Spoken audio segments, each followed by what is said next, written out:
Ils n'en peuvent plus.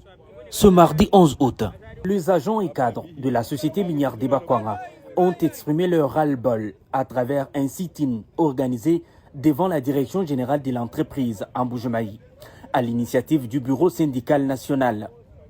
Au cœur de leurs revendications, les paiements de 8 mois de forfaits impayés de janvier à août 2026, sans compter plus de 200 mois d'arriérés des salaires dénoncés par les travailleurs. Une situation qui a conduit à la fermeture des portes de plusieurs services de l'entreprise avec le maintien d'un service minimum. Je crois que ce n'est pas la première fois que nous manifestons. Et quand nous disons que c'est la mauvaise foi, les gens interprètent à tort et à travers. Mais nous savons que c'est la mauvaise foi. Puisque même le chef de l'État, il est le champion de la liberté. Il est le champion de la démocratie et il est le champion du bien-être social. Mais comment il peut laisser son entourage faire souffrir sa population? C'est-à-dire le chef de l'État, quand nous disons qu'il est le champion du bien-être social, il a décidé à son niveau, à ce que les 1 million de dollars soient décaissés chaque mois afin de subvenir à la paye d'un acompte. Ce n'est même pas le salaire total des travailleurs MIBA.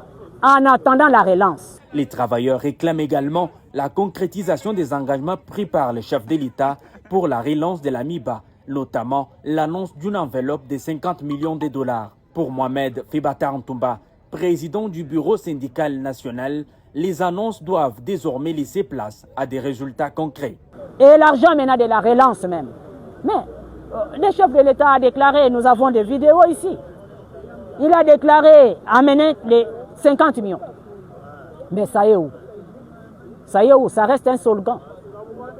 Ça ne doit pas demeurer un slogan. Face à la situation difficile que traverse la MIBA, cet agent en appelle à l'implication personnelle du président de la République, Félix Antoine Tshisekedi Tshilombo, afin de redonner espoir aux travailleurs. Et il faut qu'il intervienne, lui, en personne, pour qu'on nous paye les 8 mois.